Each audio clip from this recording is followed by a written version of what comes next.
मेरे YouTube video के comment section में एक मेडिकल स्टूडेंट का कमेंट आया था कि सर मैं अपनी इंटर्नशिप कंप्लीट करने जा रही हूँ और जल्दी अपनी खुद की क्लिनिक शुरू करने वाली हूँ। सो आप प्लीज़ एक वीडियो के ज़रिए बता सकते हैं कि एक डॉक्टर को क्लिनिक शुरू करते समय क्या क्या इक्विपमेंट्स, क्या क्या इंस्ट्रूमेंट्स की अपनी क्लिनिक में ज़रूरत पड़ती है। सो यही एक शॉर्ट वीडियो आज मैं ऑन डिमांड वीडियो बना रहा हूँ कि एक डॉक्टर को अपने क्लिनिक में डायग्नोस्टिक टूल्स के तौर पर क्या क्या इंस्ट्रूमेंट्स की ज़रूरत पड़ सकती है। मेरी क्लिनिक में जो मैंने इंस्ट्रूमेंट्स रखे हुए हैं उसके बारे में आपको एक शॉर्ट डिस्क्रिप्शन बता देता हूँ। सबसे पहला है हमारा ये पेन टॉर्च। तो आप देख सकते हैं ये जो पेंसिल टॉर्च है इसका इस्तेमाल हम करते हैं डायग्नोस्टिक, जब हमें नाक की कोई नेज़ल कैविटी, कान की कोई आपकी ऑरिकुलर्स या फिर आपकी आई का पिपुलरी रिस्पॉन्स, ये सब चीज़ें चेक करनी होती है तो इस पेन टॉर्च का हम इस्तेमाल करते हैं। तो आप देख सकते हैं इसका इस तरीके से इस्तेमाल किया जाता है। ये रहा हमारा इक्विपमेंट नंबर 1। अब हमारा इक्विपमेंट नंबर 2 है ये पल्स ऑक्सीमीटर। पल्स ऑक्सीमीटर का इस्तेमाल वही आप अच्छे से जानते होंगे, ऑक्सीजन लेवल्स और आपकी पल्स को जानने के लिए किया जाता है। तो आप इसको भी अपने क्लिनिक में रखा करिए और इसे अपने प्रिस्क्रिप्शन पेज का पार्ट ज़रूर बनाएं कि उस समय पेशेंट की ऑक्सीजन और पल्स क्या थी जिस समय आपने उसको देखा। And the third instrument is this knee hammer. बहुत कम इस्तेमाल होता है, लेकिन अगर आपको किसी पेशेंट का tendon reflex, patellar tendon reflex अगर देखना है, न्यूरो का पेशेंट वगैरह है, तो उसमें इसका इस्तेमाल किया जाता है ताकि पेशेंट के डिलेड रिस्पॉन्स और वो तो नहीं है तो आप देख सके। तो ये एक न्यूरो का सब्जेक्ट है, आपने अपनी मेडिकल एजुकेशन के दौरान इसका यूज़ भी जाना होगा। इस पर ज़्यादा न जाते हुए अब हम अगले इंस्ट्रूमेंट की तरफ बढ़ते हैं और ये है आपका ट्यूनिंग फोक। ये अलग अलग फ्रिक्वेंसी वाले आते हैं, 256 हर्ट्ज़, 512 हर्ट्ज़, 1024 हर्ट्ज़, सबके अलग अलग यूज़ है। और मोस्टली इसका यूज़ हमारा किया जाता है बोन कंडक्शन चेक करने के लिए और आपका ईयर की जो सुनने की क्षमता है उसके बारे में, हियरिंग के लिए जाना जाता है। और अगला जो इंस्ट्रूमेंट है वो है आपका यह ओटोस्कोप। तो ओटोस्कोप का इस्तेमाल वही कान के जो ऑरिकल्स है उसमें कोई इन्फेक्शन तो नहीं हो गया, एएसओम की कंडीशन तो नहीं है या किसी भी तरह का प्यूरुलेंट डिस्चार्ज वगैरह नहीं है, उन सब चीज़ों में किया जाता है। कभी कभी इन ट्वीज़र्स का भी इस्तेमाल कर सकते हैं आप एज अ फर्स्ट एड, अगर कहीं पर कोई चीज़ डिसलॉज करनी है या कुछ फंसा हुआ है तो ये ट्वीज़र्स का भी इस्तेमाल किया जाता है। और अब जो अगला इंस्ट्रूमेंट है वो मैं आपको बता देना चाहता हूँ कि आप इसमें से कोई भी इस्तेमाल कर सकते हैं चीज़। ये है आपका थर्मोमीटर गन और ये है आपका normal digital thermometer. So if you are on low budget you can go for this thermometer, digital thermometer. And अगर आपके बजट कंस्ट्रेंट्स कुछ नहीं है तो आप इस थर्मोमीटर गन का इस्तेमाल ज़रूर कीजिए अपने क्लिनिक में as a doctor for a diagnostic. हमारा जो अगला इंस्ट्रूमेंट है वह है यह diabetes kit.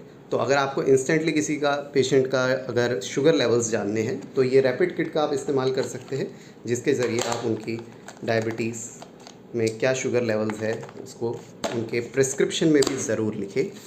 And the next one is this tongue dispenser. बहुत कम यूज़ होता है, ना के बराबर यूज़ होता है। अगर कोई बच्चा है जिसके टॉन्सिल्स वगैरह हो रखे हैं या आपका थ्रोट में किसी भी तरह का आपको इन्फेक्शन दिख रहा है और बच्चा अपनी जीभ को नहीं कर पा रहा है, तो इस टंग डिस्पेंसर की मदद से आप उसकी जीभ को दबाएंगे और आराम से ईजिली ऑब्जर्व कर सकते हैं कि उसके थ्रोट के क्या स्टेटस है। And the next equipment is this sphygmomanometer. ये एक एनेरॉइड स्फिग्मोमैनोमीटर है। ये मर्क्यूरी वाला भी आता है जो आपका पूरा एक आपने देखा होगा बॉक्स टाइप का वो रहता है। तो आपकी पर्सनल प्रेफरेंस है, आप किसी भी तरीके से इसको इस्तेमाल कर सकते हैं। मैं एनेरॉइड वाला इस्तेमाल करता हूँ क्योंकि ये पोर्टेबल भी है, हैंडी भी है एंड ईजी टू यूज़ है।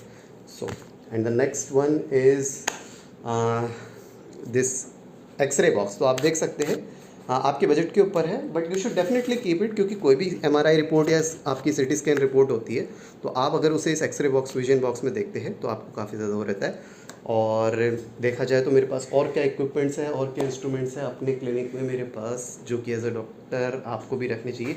यस, पेशेंट का ये वाला स्टूल आपके पास होना चाहिए, ठीक है। तो ये भी आप ज़रूर रखिए, वेगिंग स्केल रखिए, ऑब्जर्वेशन टेबल रखिए, बहुत सारी चीज़ें। And yes, last but not the least, stethoscope का भी पूरा कीजिएगा, ठीक है। आपके कोई हार्ट के पेशेंट्स होते हैं तो कार्डियक पेशेंट्स में आप उनकी ईसीजी के साथ कोरिलेट करते हुए उनके जो हार्ट के मर्मर्स है, जो उनके सिस्टोल डायस्टोल की डिले है, वो सारी चीज़ें आप इसमें ज़रूर सुना करिए। एंड अगर कोई अपर रेस्पिरेटरी इन्फेक्शन का पेशेंट है तो फिर उसके क्रेप्स वगैरह अगर आपको ये सब चीज़ें सुननी है, लंग्स की साउंड सुननी है, एपेक्स पे सुननी है, चाहे इंटरकोस्टल सुननी है, उसमें भी इसका इस्तेमाल रहता है। अभी तो काफ़ी सारे और भी मेडिकल इंस्ट्रूमेंट्स होते हैं, जैसे डर्मोस्कोप होता है जो कि मैंने अभी ऑर्डर कर रखा है, जल्दी आ जाएगा। तो इस तरह की काफ़ी सारे इंस्ट्रूमेंट्स हैं जो एक डॉक्टर को अपने डायग्नोस्टिक टूल्स के तौर पे इन मेडिकल इंस्ट्रूमेंट्स को अपने क्लिनिक में रखना चाहिए।